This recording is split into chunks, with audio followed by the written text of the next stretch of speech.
If you've ever looked at something unfinished and thought, maybe I should just quit, this episode is for you.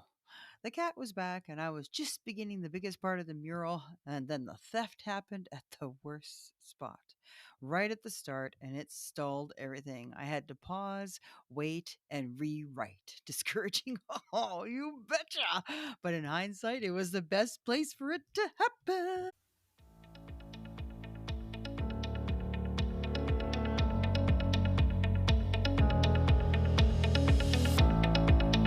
Well, hello, darling, and welcome to the Just Jax podcast. Hi, I'm Jax, and I help you find the can in your cat.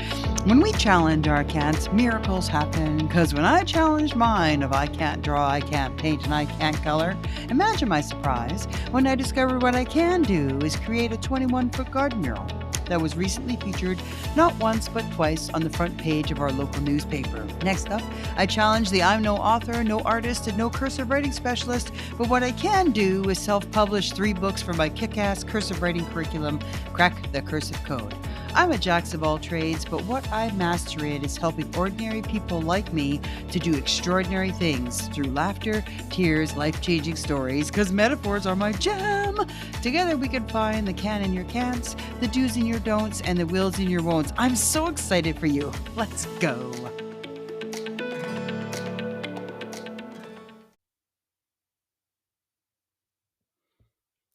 Well, welcome back, my darlings, to the Just Jax podcast. Or if you're new here, welcome, welcome, welcome. In this episode, we are in part 2, and I pick up where we left off in part 1 of The Cat Came Back. If you're just landing here, here's the quick backstory. I started painting a 21-foot garden mural on the side of a public wall. Something I never imagined myself doing. Part 1 covered the beginning, the fear, the doubt, and how a stolen cat, literally, gave me a whole new perspective. It was a paint by number meets public accountability, and it cracked something wide open. Now, here in part 2, I'm joined by my friend Jen, and this one's a conversation, an interview style episode that follows my design to respond. How conversations like this help me process, reflect, and find momentum in moments where you're barely in, but something deep down urges you to keep going. You'll hear about the unexpected theft that turned into a creative breakthrough, the cat that came back better than ever, and why sometimes loss is just the opening sketch for something real. We talk stolen murals, rebuilt vision, and the 4 cats that helped me paint it forward. This episode is about momentum, the kind that shows up in a black outline and early morning paint sessions. It's about how my husband nudged me forward towards progress by starting with the smaller wall, the exact moment that flipped my doubt into anxiety, and finally how the reimagined cat became my anchor, each swirl, paw, and peridot green eye part of the story. It's about finishing what you start, even if the sun's too hot, the wall's way too big, and the version you thought you wanted disappears literally. This story could have ended in part 1, but it kept going because I did something most people avoid. I kept showing up. Here we go. How, it's hard to put yourself out there and knowing that this artwork was going to be on full display. How did you how or what did you do to shift your mindset, I guess, to move away from judgment or any concerns if people didn't like it to giving yourself grace? Oh, there was a constant talking myself off a ledge many, many times. But I figured that if I've been doing this my entire life for other people, physician heal thyself. And how many times, you know me personally, how many times professionally and personally I've talked people off a ledge. You've witnessed it how many times, Oh my gosh, a lot, right? a So if lot. if I was myself on the ledge, wouldn't I want to give myself the same love and grace that I give to other people?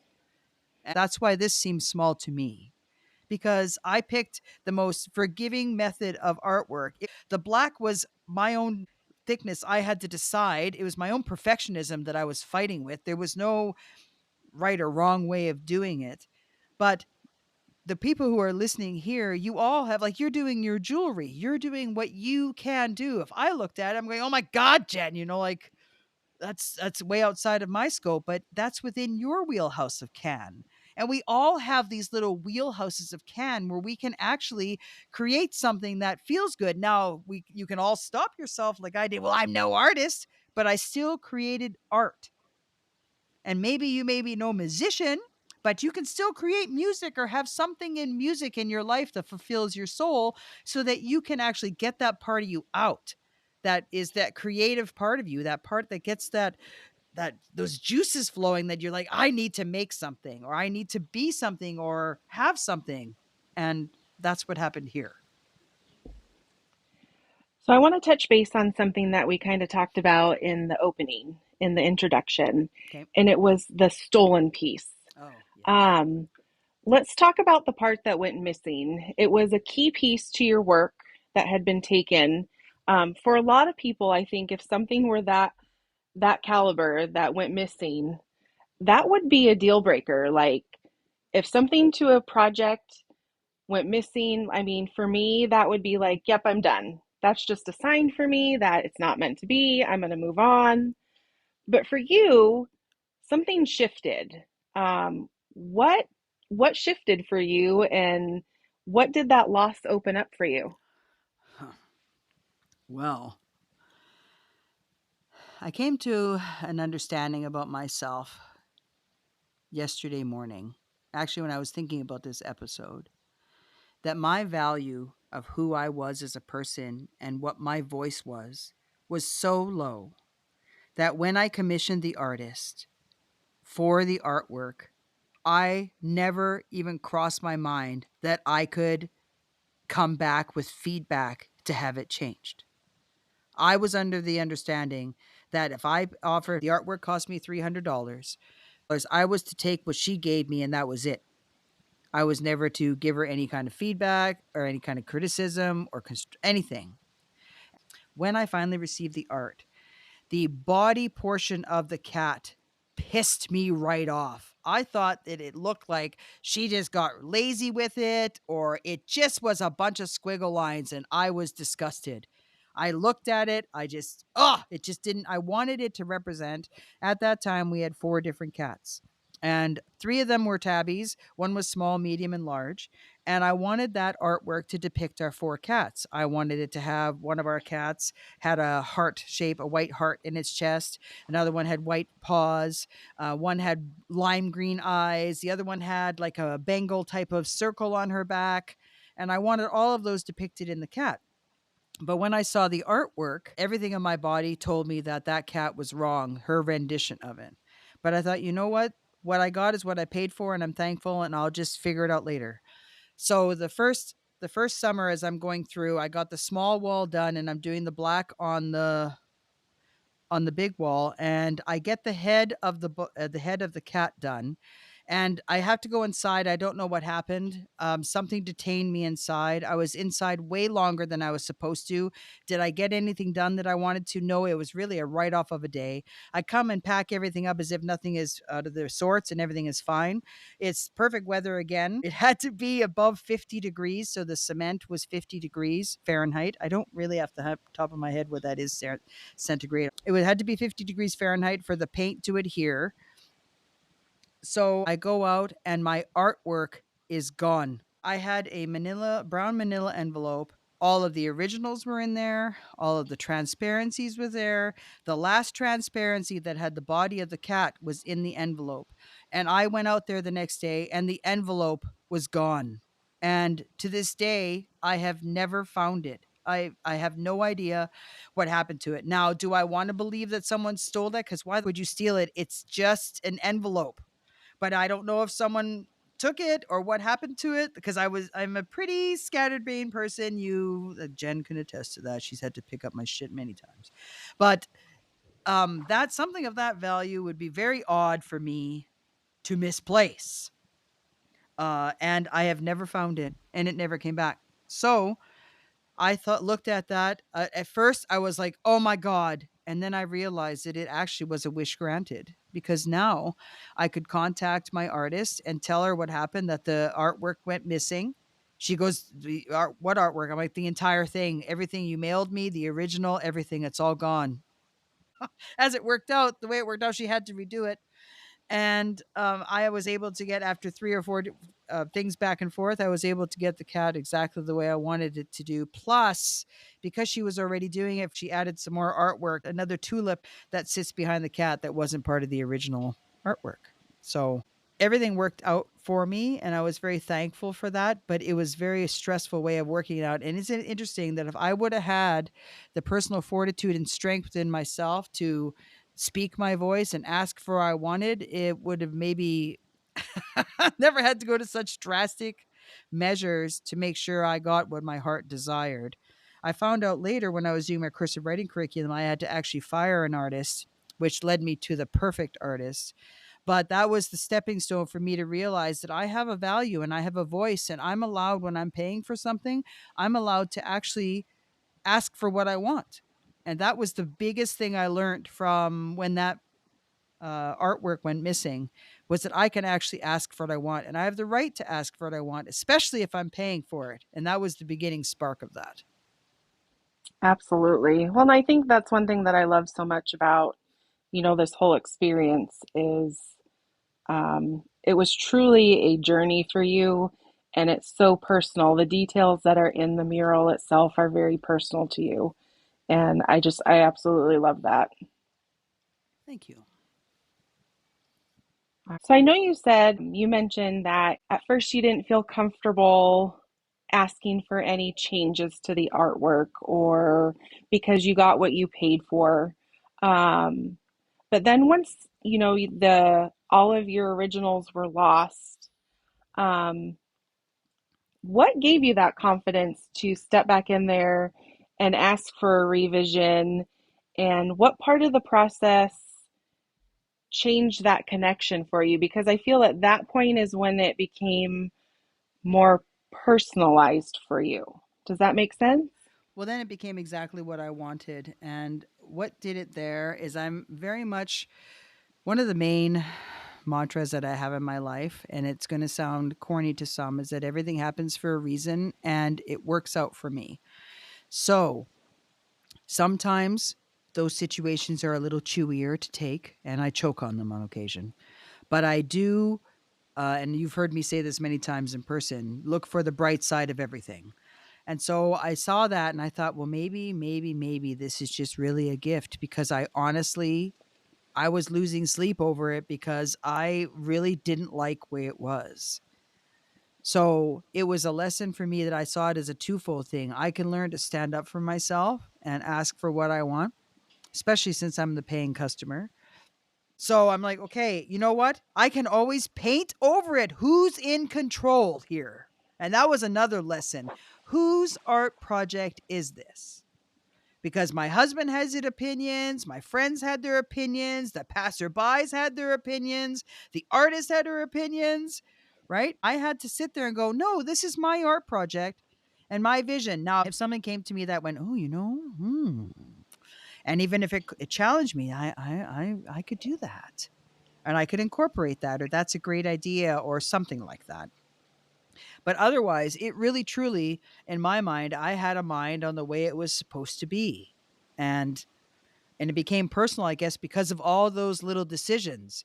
It was my spearhead. It was my design. Even though my husband helped, he followed more. He did get to create. There were a couple colors that on the mural we actually hand created. We mixed them ourselves. And talk about the stress on that, because if you didn't mix enough of the paint together to cover the area, there was no redoing the paint, because it was Oh, right. So, and the eyes, we wanted to match the eyes as close as we could for the cat that we had, and my husband created that green, and the stress, because he didn't want to create too much, because it's just going to go to waste. But oh, and he just had enough to finish it. That's where it made it more personal, because originally her artwork made the giant rose to be a bright pink, but I'm like, why? That's so normal. There's so much pink in there. I needed to get more of a solid dark blue, so it's almost a navy blue with a turquoise highlight for for the rose, and I thought a blue rose, how fun would that be? That almost makes it more whimsical in my mind, and Mm-hmm. it made it sure that it was more of a cartoon because then the cat is purple, turquoise, and gold, and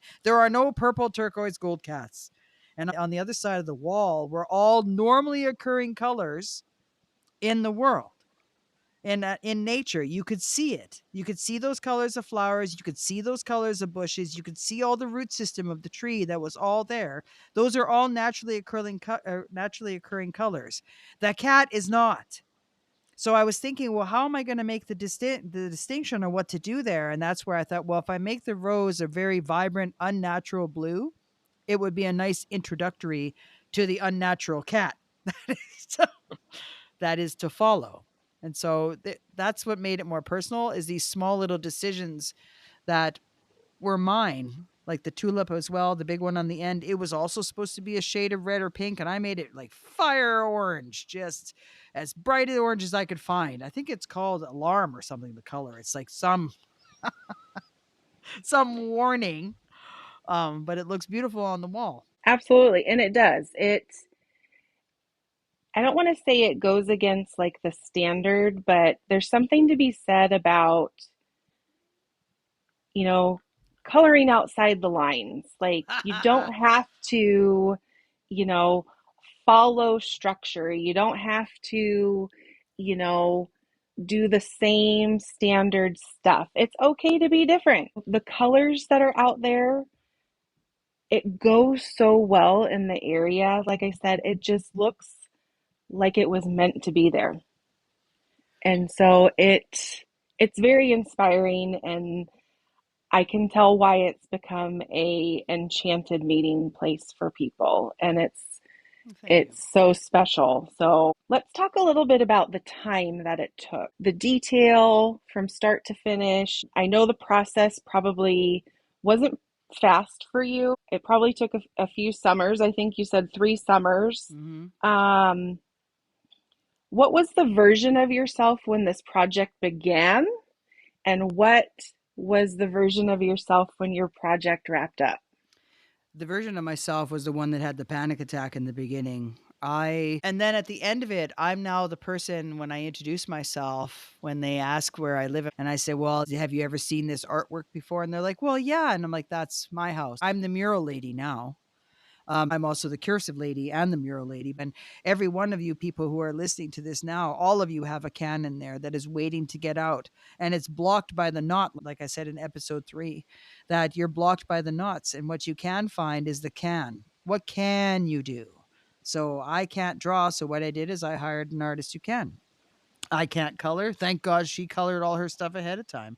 And then when my artwork got stolen, so did the color key, which I failed to mention earlier. So what did I do? I had 2 women at work, and I gave them the new black and white version because I didn't like the way my artist did it. She did it so she used a lot of the same colors over and over again, and I needed to break out of that mold a little bit more.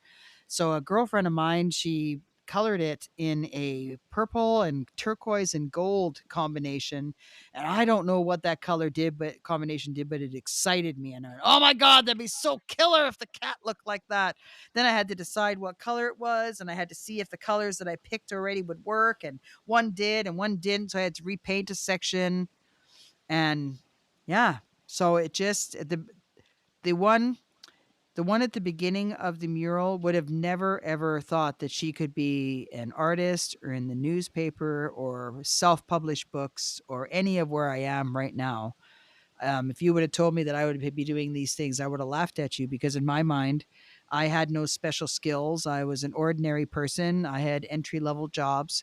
I'm a dynamic character that I could give you, but in regards to my accomplishments, the only the only letters I have behind my name that I earned are BITCH. That's it. The rest of them I have no other I have no other letters behind my name to make me stand out in any way, shape, or form.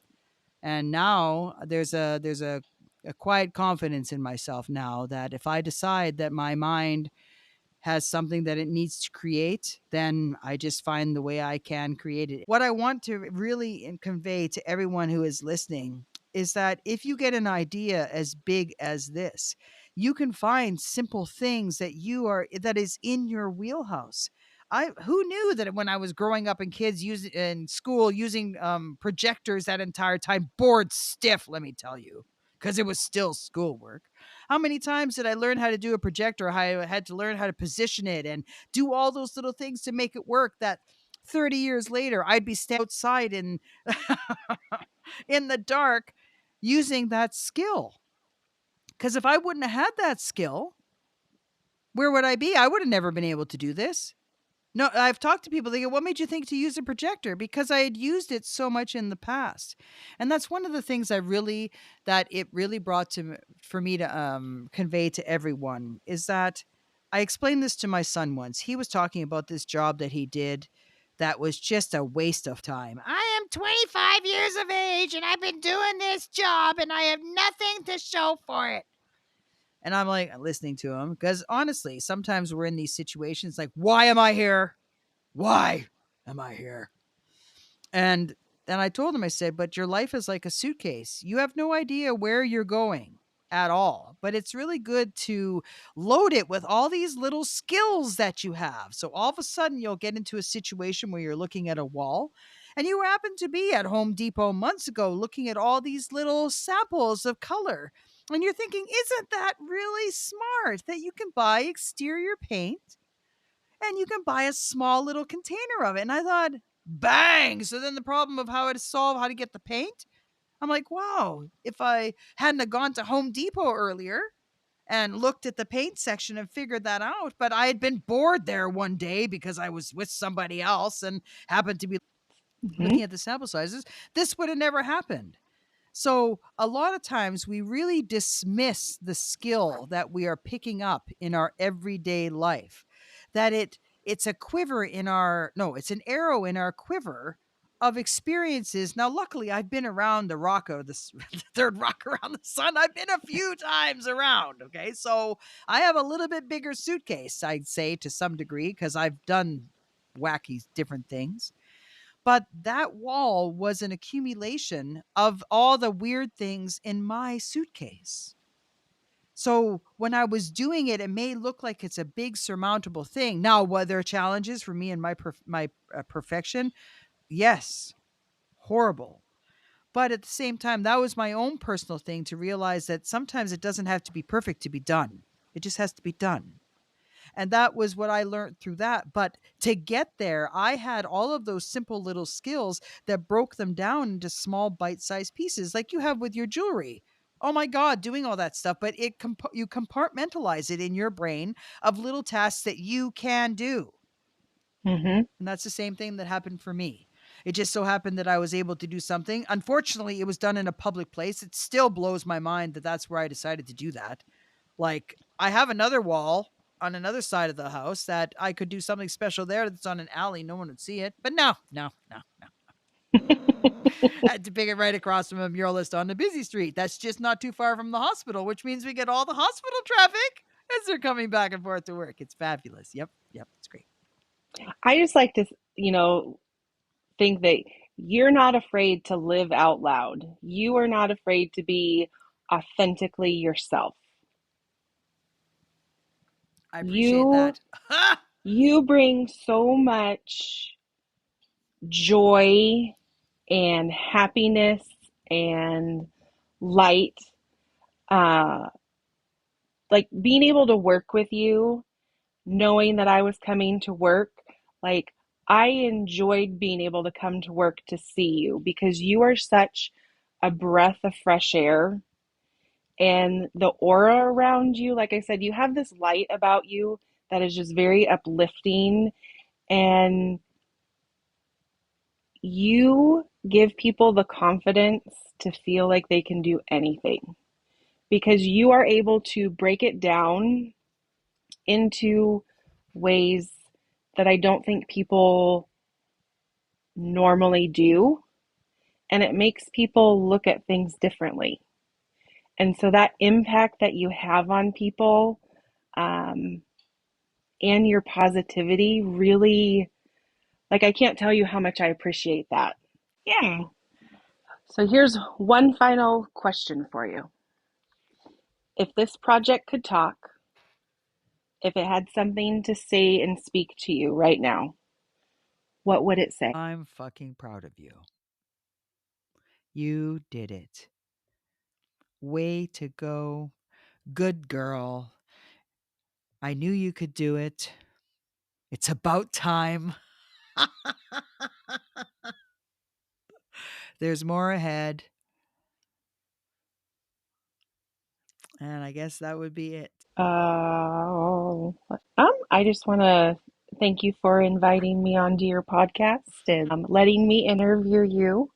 I appreciate it. And um, like I said, I just want you to know how much I truly appreciate you. And it's been a blessing having you in my life and um, being part of the land of the misfit toys. Yes. Love us all. We're a special group, aren't we?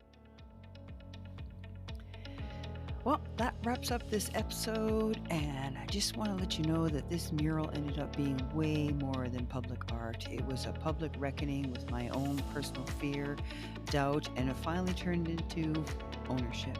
That wall, people now call it the Enchanted Wall. It's a Pokemon ghost stop as well as it's a local trading spot for our creative rock painting group and the place where I reclaimed my creativity. Next week's episode. I'm still Jackie, and that's the fucking point. I tried to outrun her, but what I did was run right into her. It takes this conversation deeper into identity, self-reclamation, and the version of me I stopped running from. And we're going to try something new here at the Just Jax podcast. I want to hear from you.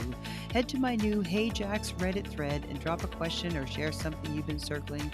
Nothing feels too messy or too small. I'm answering them on the pod, with, of course, your permission. DMs are always open on Instagram and Facebook. You can always leave a comment where you hear this podcast, and you can find all my kick-ass cursive writing curriculum and my loser, forthwith, and shift merchandise at crackthecursiveCode.com.